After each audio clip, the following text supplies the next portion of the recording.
This is KC Sports Network, proudly presented by Emprise Bank.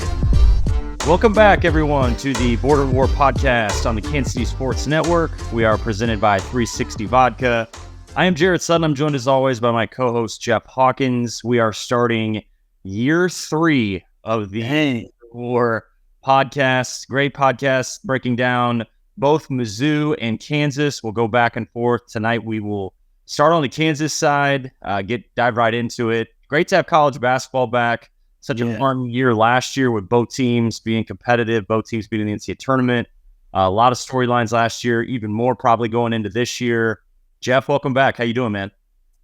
Doing well, man. You know, you hit me in the heart with the third year, which I'm obviously blessed to be here on the third year. But geez, that time has went by fast, man. Like third year, probably like 30th. I'm judged by the grays that come in my beard now. So yeah, always a blessing to be back. College basketball's back in the swing of things, and it's no better time right now. Obviously, with KU and Missouri, the seasons that they're coming off of, you know, the anticipation of this season and, you know, where they're going to end up at the end, I think, you know, a lot of fans are really going to be diving into the season. And both teams are off to a good start right now. Yeah, we'll dive into it here shortly, but I did want to mention you're getting ready to start up your season at Pembroke Hill as head coach of the Pembroke Hill Raiders. So I know you got a lot going on. It's kind of nice, though, when you can kind of take a stopping point and just dive back into your alma maters just for a little bit. Keeps you close. So are you excited about your upcoming season? I just want to open the door to you to just kind of give it a shout. I appreciate that. Yeah, we're definitely – every season, you know, the coach is always a blessing. So anytime you get a chance to, you know, get out on the court and with these young men and, you know, try to teach them the game of the game of basketball, it's always a plus. So, you know, we've been working hard. We've just completed our 14th practice today. So we got a jamboree tomorrow. So we'll roll the ball out, see what we're made of, make some adjustments, and get ready for this season, this long season that's about to come up. Fun, exciting season. I know I say it's long, but fun, exciting. You're probably ready for games. After seeing all these practices in October, I was ready. I was itching to get some games going. I'm sure you're ready. Oh, you know how it goes. The guys, they've been beating each other up. That's all they've seen.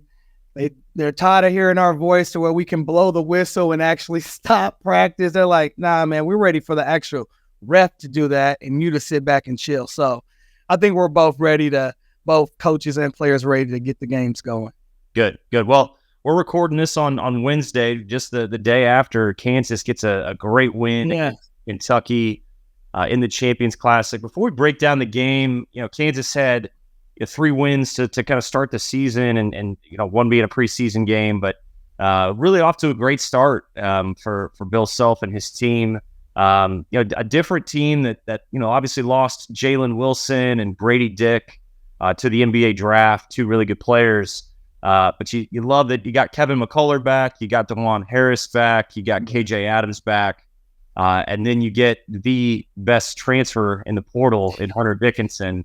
I'm just curious your overall thoughts. You know, when we were going into the season, Kansas adding a player of Hunter's talent, especially in Bill Self's system, as a 5 that has so much skill and ability, and a guy that really can take over games and be dominant. We obviously saw that last night, but how excited are you just to have Hunter being in that 5 position for Kansas this year?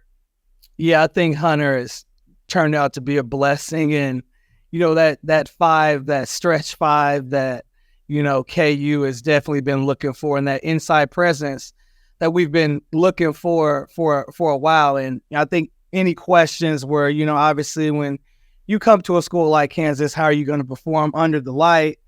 And clearly, Hunter Dickinson is definitely not. He goes wherever the light is. That's where he's going to, and he's looking forward to those moments. So it's fun to see Hunter be able to come into this role, and he's a guy that's really, you know, embraced the tradition at KU, and I think that's, you know, again, a good, you know, way for a start is, you know, him being able to just embrace the traditions of KU, and I think that's really helped him out. And, you know, got some of these young guys that are stepping up. Jackson, Brown, Furphy, you know, these young guys getting a shot, you know, getting to see what they're about. And obviously, you know, you got your KJ, your Adams, your Dajuan Harris, your McCullars, the guys that are vets. I think, seeing where this team is going to be at, and like this is every team, mid-conference play. I think that's always where you're going to want to see what teams are made of, but, their progression, if they can continue to grow and develop under Coach Self and his staff, I think they're going to be an exciting group to see what they can do as they continue to get better and grow. We've always loved talking to Dajuan Harris since we started this podcast. And yeah, we look at Dajuan in his first 2 games of the year. He had 10 assists in one game, had 7 assists in another game going into the Kentucky game. He's always been a pass first point guard. He's a winner. Every coach with that you talk to on the Kansas staff, that's the first word they'll say is just he's a winner. He finds ways to win, competes, does the little things, and just sets the table for everybody. And it was good to see him in the Kentucky game. Yes. Go on an 8-0 run himself late in the game. Defenders went under, and it was very clear that Kentucky was part of their game plan was to let Dajuan shoot and see if Dajuan could beat them as a shooter and a scorer. And he was able to do that in some big moments and stepped up. And Coach Self has hinted at this, not just publicly, but I know he's kind of pushed Dajuan a little bit to maybe look for his offense a little bit more and look for his jump shot. And I think that means a lot to a player when your head coach is trying to instill some confidence that he believes in you to shoot the ball, which I think is very important for Dajuan to believe that the coaches want him to shoot those basketballs. You're a point guard yourself, so a good shooter. What are you seeing from Dajuan, especially that Kentucky game, those shots late? He just looked like he was ready for the moment. And we also saw Dajuan, he had some chippiness to him last night. He wasn't saying that. I appreciate that about him. Yeah. A couple things about Dajuan. I think, for one, Dajuan's tired of just being overlooked. And that, he tries to get knocked for scoring. And, if I had to sum it up, kind of Dajuan Harris getting probably ready for this Kentucky game, if I had to probably try to get close to his mindset, he kind of did the rope-a-dope. He took 4 shots in his first 2 games, regular season games. I'm talking about games that count. He took 4 shots in those first 2 games. So it's like, there we go again. What? Dajuan needs to be aggressive. He needs to look for a score, look for a shot. Well, Kentucky went right to the game plan, which everybody else has, is let him shoot. And, for him to go, I think it was 5 for 6. Yep. That last, he had a chance to go perfect. And that last shot, I think at the clock, the end of the shot clock, gave him a missed shot. I believe they counted that.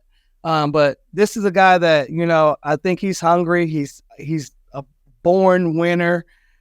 He's won at so many levels, and he's just ready for his moment. And he's ready to claim that moment. And I think he's here to show America that he's not going anywhere. Say whatever you got to say about me. I'm just going to be me. And I think Dajuan being him, and especially getting confidence the way he did shooting and scoring, I think that's just going to give him more confidence. Or teams are going to have to guard him a certain way, and, maybe he'll get 15, 20 assists. So who knows? But right now, Dajuan, I think the ball's in his court, and he's now stretching the D. So he's a great penetrator, can get anywhere on the court. So when you can stretch that D and pull him out, that's just going to open up more driving lanes for his eyes and his ability. So it's going to be fun to see Dajuan to continue to trust his shot and just grow as a point guard. Yeah, we've seen from Dajuan over the years just his ability to play make and his ability to get to the paint and just make the right play, it seems like, every time, and working the baseline, keeping his dribble alive, Nash dribbles, hammer passes to corners. He just has the ability to look at a defense visually and see all 5 guys. And if you turn your head once, he's going to make you pay. And I think adding Hunter Dickinson, when Kansas signed him, I just thought this is the perfect player for not just Coach Self's system, but for the guys that are going to be around him.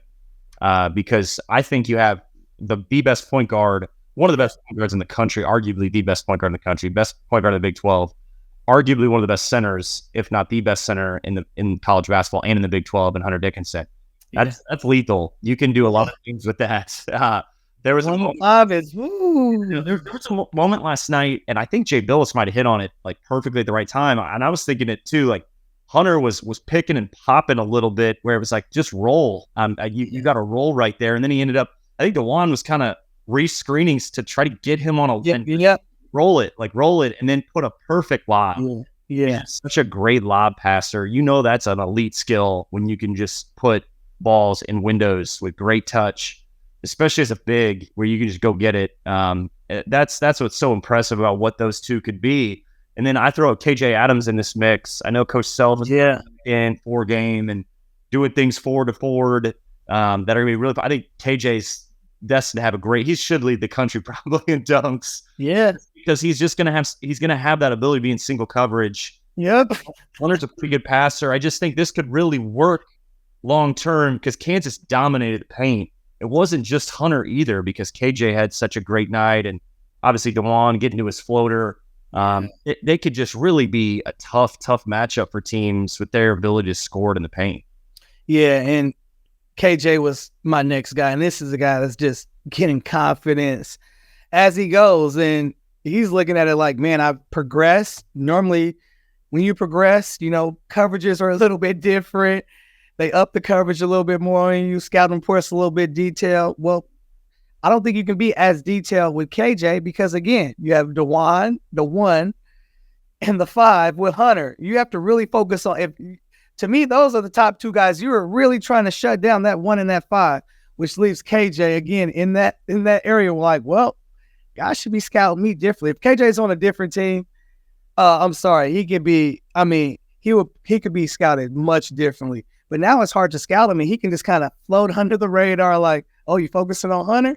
Hey, watch this rebound dunk, or what? I mean, so there's so much stuff that he can do with that advantage of just floating under the radar, and he wants that challenge of focus on me. I'll take that. Put the focus on me. Make the coverage against me. I'll still find a way to outwork you. So I think that's just going to really work in his favor because he's under the radar and he has a motor and he wants to continue to get better. That can be scary. Absolutely. I was just about to say his motor is always going. Like his energy level's so high. He's a terrific athlete. I mean, just explosive athlete, strong. I mean, he does look like a football player. Like when he's running downhill and sprinting full court, and he can switch defensively. Yeah.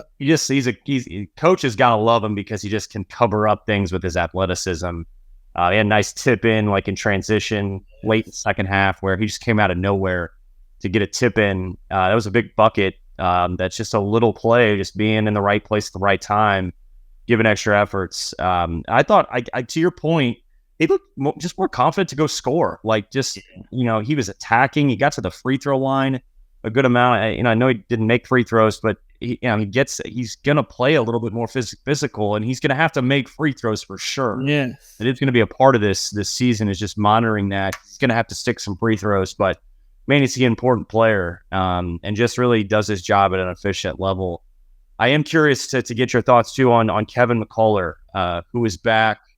It's a big year for him. Yeah. With Jalen leaving, he's the experienced vet wing that he does a lot of things that impact winning himself, as we know. There's going to be more asked of him offensively, and that's what he wants, right? He's going to be given a little bit more freedom to shoot the ball. His shot looks a little bit better, not as much of a hitch. He didn't hit great the other night against Kentucky, but I do think he's shooting it a little bit better. And something that's a big focus for him this year is sticking threes. Yeah. He's going to be able to rebound and pass and defend. And I think that's something I'm glad Coach Self touched on last night in the postgame is it was an ugly triple-double for him last night. I mean, he look up and I know he didn't have an efficient night scoring it, but man, I mean, the passing and the rebounding, he's such a factor and he's so competitive. And his leadership on the floor, there's a couple breakdowns that Kansas had last night, and Cameron catches him looking at his own guys and really challenging guys on the floor. Yeah. And that's what Coach Self wanted in bringing back Kevin. And again, a year that we've seen Ochai do it, we've seen Jayhawks do it. I think this track record's been pretty good, and I think that's what Kevin is wanting himself out of this season too. Yeah, Kevin's definitely won it. At late night, I got a chance to catch up with him, and we're just talking about the season, and he puts this whole season, their success on his back. I mean, and I would say Dajuan is on some other levels and some other guys as well too. But Kevin is taking that senior leadership role as if we don't win a national championship, it's because of me. It's because of something that I could have gave more. And just when he was talking to me that way, I'm just like, man, this guy gets it. Like, he's a special player. So obviously, you want to see him knock down, like you mentioned, that point you mentioned about him. You want to see him knock down that three, especially that open three, that one where you're like, man, you got to have that one. You got to have that three. But what he's doing with his leadership, I believe it's all going to come into play, because when you're unselfish and you're putting others before yourself, whether you're getting yours or not, it's always going to come back to you at the end. And if he can continue to lead in that way and continue to bring some of the younger guys up under him, I think this is going to be a special team, and not only a special team, but a special chance for Kevin to really make this an impactful year that he'll never forget. He came to Kansas last year, looking for a new opportunity, and he flourished in his role, and just feels like his role is going to be even more advanced this year. Yeah. They need him to be aggressive. I mean, they do. They need him, and I know he wants this. He wants to prove that he can make a spot shot and he can be, a reliable shooter. I think he hears that noise, and I mean, I just appreciate Kevin for how hard he plays. I think he's such a smart, bright basketball player. He's always in the right spot. He's always doing little things. He's active. He gives those third, fourth efforts that you love, as a coach, because he's going to put it all on the floor and leave it all on the floor. Yeah. And that's something that Kansas fans can be really excited about. I did want to touch on some of the young guys that we can look forward to seeing. And I think Marco Jackson, obviously, we got to talk about. I'm curious just to get your thought. We know this, freshmen, sometimes they adjust quickly and sometimes it takes time, right? It's how they adapt to the speed. It's how quick they can manage their own thinking and fit into what the system is, and how to play around guys that are experienced veteran guys. That's not always an easy thing to do. The thing about Marco, though, is he is an athlete. Yes. He's explosive. He's strong. He's crafty at the rim. Mm-hmm. I saw him at the McDonald's All-American game in the practices. I think he is trying to learn a different position too. I think there's some, which isn't easy for a freshman, but like Grady Dick last year, I don't know if he's going to have the benefit of being a freshman. He's going to be on the floor. He's going to be thrown in there. There's going to be some headaches. There's going to be some, but I think what I do like about Marco is, he definitely plays within the system, and he's not going to do something that hurts the team. He's not going to go off script. He's going to play and do his job and do what's asked of him. But he's got to be aggressive too. I think last night I watched the Kentucky game, just a few moments where he's trying to not make a mistake a little bit. Yep. You could definitely feel that.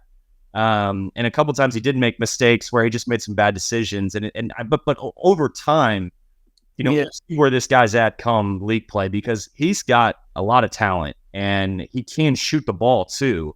It's just finding that one game builds that confidence. We saw this with Grady Dick last year. Where games and then boom, it was like, and not making the comparison, they're two different players, but there's a lot of things intriguing about Marco. And I think there's, long term, what is he going to be? Is he a point? Is he a two? Is he a combo? He's talented, and there's a ton of upside with him that Kansas fans can be excited about. Yeah. He's going to be so fun to watch. And, when I think about him, all I think about is just give him time. It's like, that baby when it takes his first couple steps and, falls down, but you're like, okay, he's going to be walking here in a little bit. Then he's going to learn to run, climb up the stairs. It's going to happen. It's going to happen. But, figuring out again what he is, that's a great point. I think he's still trying to figure that out too. And then obviously being under a Coach Self system takes a little bit of adjustment. So he's doing that as well too. But this is a guy that, in my opinion, when it comes to I just say he has that I don't care attitude on the court. Yeah. Like, he doesn't care. He's going to guard. He's going to get after it. Like you said, like you mentioned, he plays within the system. So he's figured that part out. You play within the system. You do that with Coach Self. Yeah, that can definitely get you on the floor. And with this athleticism and him just feeling comfortable in his role and still understanding his role, I think they're still trying to understand their role. And most Coach Self teams don't get rolling until late, mid-January to, I feel like last year's team got rolling a little bit later, but most of them, early February. So just give him time. But I think I feel like he's going to have that game here pretty soon where it is that quote unquote breakout game that freshman has that gives him that ability to continue to want more. I think that's coming soon just because the minutes that he's getting and the opportunities that he's getting right now, I think it's just a matter of time. Yeah, I would throw Johnny Furphy in here. I am very excited about him too. Yeah. Great size. And when he shoots the ball, it's so pure and fluid, and like his stroke is consistent mechanics. And, it's another thing. I think you hit the word patience. I don't want to compare Johnny to like Svi, because I know Svi was a patience. It took him some time to really kind of get. But like with Johnny, I think he's more advanced at his age from an IQ standpoint. It's more the physicality. Yeah. It's more making the adjustment of just, I think he plays hard. I just think it's the physical piece of it. I think that's going to be a work in progress, but he's got to play. He's too good of a shooter, and he's going to catch fire one of these games where you're like, and I know he played well, in one of their games before Kentucky where he shot it pretty well and had a nice 15-point game. But he's another one I think Kansas fans should be really excited about. I know they are, but what he could bring later on in the year too, just that punch off the bench. Yeah. He comes in, he makes shots. He could put to just take a little bit of pressure off of some of the other guys that are going to be your more reliable scorers. Yeah, again, Furphy, like you mentioned, exciting player. I think again he's kind of similar to Jackson in a way, to where just he's a freshman. He has to figure it out, and he has to figure it out. And he's definitely learning, and he will figure it out. I believe that, because he's just too talented. When he gains a little bit more weight, I think the difference between he and Svi was just a little bit more bigger. So when he gets a little bit stronger, it doesn't mean you have to gain more weight. It's going to give you more confidence. He's fearless. He's fearless offensively. He's trying to understand what Coach Self is looking for on the defensive end. You can see definitely good flashes of that. And again, he's a kid just like Jackson, to where when he has that, you mentioned that 15-point game, but when he really takes off and has that really big time game, I think you're going to see a big stride for him. But he's a kid that, again, once he learns the full system, gets more games under his belts, gets more repetition. Normally it is with these highly talented freshmen. It's just they need the repetitions. They got the talent. They just need those game time repetitions so they can really understand and break the game down and make the game go a little bit slower. But Furphy's definitely a kid, and we didn't mention him that much, but he's a kid that he's gonna be a highlight reel. He's gonna be a highlight reel that the KU fans are gonna be fully engaged with everything he's doing on the court here pretty soon. Yeah, I did want to touch on just kind of like high level. Great win against Kentucky. Yeah, it's early on in the season, but these wins do matter. Obviously, they're going to come back in March with resume. Kansas will be right there at the top. But I think a good test in terms of Kentucky is athletic and super. They're fast. They're very fast. And look, they're young. They're always young, and they're always going to be talented. But it just looked like, and you tell me what you saw. But for me, just watching it, like first half, Kentucky has a lead, but the breakdown at the end of the first half where Hunter gets a three, that was a huge momentum piece going into the half. That matters. And I kept thinking, even at the half, Kansas probably didn't play their best first half, but they played solid. I think Kentucky with the pace, the tempo, they were making shots. They were aggressive. They were tough. They were showing their athleticism. They're playing freely. But I kept thinking, Kansas is going to settle in here. And when it comes down to crunch time, they have the experience on the floor and they're a team that executes. Yeah. There's a strategy behind everything they do in terms of finding mismatches, in terms of finding counters. And I felt like, man, this could backfire for Kentucky of just how the style of play was going. Yeah. And sure enough, we get to the second half, and Kansas gets right back in the game because Kentucky takes bad shots. They start to panic a little bit. They stop guarding. Kansas kind of took the fight to them and really started to exploit some things around the paint. Started to make some shots. Started to get to the free throw line. Started to get some stops. Yeah. And all of a sudden, it was a different game and fun one back and forth. Great conference game. But I just always felt like Kansas is winning this game because of their experience, because of their point guard play. They're not going to make mistakes late that I thought there were times when Kentucky did make some mistakes. Yeah. And I also think that's where Coach Self comes in here. Yeah. Yeah. Some of his calls late, they matter. They specific plays that you can trust your point guard and you can trust your All-American center, and you put the ball in their hands and try to make some plays. And they did, and they were able to get the win. Yeah. And, I think that goes to show, even, talking about Jackson and Furphy, about they're just freshmen. And when you go against Kentucky, was predominantly, they like their freshmen. In moments like that, that's where, when you have upperclassmen or you have guys that have been there and done that, they kind of understand that we don't need a quick win. Let's work it for a good win. And Coach Self's all about that third side, get it to the third side or more, so we can all get a good shot. So understanding that, I think that goes to play with just maturity and how old you are. And I think that is going to be a key for the Jayhawks moving forward.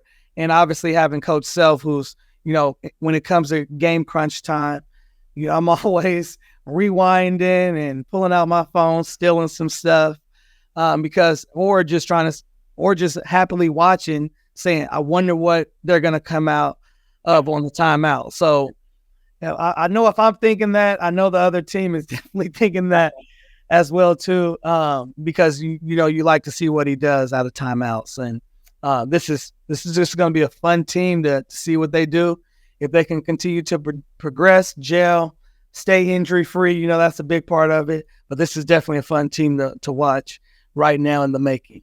Yeah, just Coach Self, best in the country in terms of ATOs, drawing them up, counters, adjust. He just has a way of being able to read the flow of the game and know exactly. You can get a wide open dunk. It's just amazing how he can do that. And it's not like they're running the same play. They might run. There might be a different wrinkle into it. So it makes sense. He's had a wrinkle or two, man. He knows how to throw a wrinkle. Somebody else is going to initiate the play, and we're actually going to go to this side. It's really interesting how he does it. But another, I think, high level thing for Kansas is the 22 assists. I know they probably want to cut down their turnovers a little bit. They had 14, but 22 assists, shared the ball really well, which is always a good sign. And that always starts with Dajuan. So great win for Kansas. They look ahead. Got the Maui Invitational coming up, some big games ahead. They start with Chaminade, but you look at their side of the bracket, possibly UCLA Marquette. Marquette looks really good. UCLA's got a lot back. I would love to see the Tyler Kolek, Dajuan Harris game potentially. That'd be fun. And then you look ahead to possibly Purdue or Gonzaga or Tennessee, and this is a great tournament. I think it's the best one in the country in terms of Thanksgiving, feast week. So you want to be tested, and this is going to be a great test for Kansas in Maui. Yeah, and obviously what the tragedy that's happening in Maui and with the fires, and just for them to be able to come back and just to be able to be able to still have this there, I think it's great. So, but what, you're going to get some great competition. It's not going to be anything easy. It's always going to be some type of an interesting game there. And what better time to watch it than over Thanksgiving? So absolutely. A lot of proceeds going to the Maui Relief, and great on Coach Self and Brad Underwood as well to have that relief game where it raised money. And I know it was a preseason game, and Kansas went out to Illinois and competed in a game that was a fundraiser for the relief in Maui, and just big on both coaches to do that. That was a great thing. So, Jeff, great to have the podcast back. We'll be talking Kansas here soon, and we'll break it all down. But in the meantime, good luck with your season and the start of your hoop season as well. Appreciate it, man. All right, Jeff. Talk to you soon.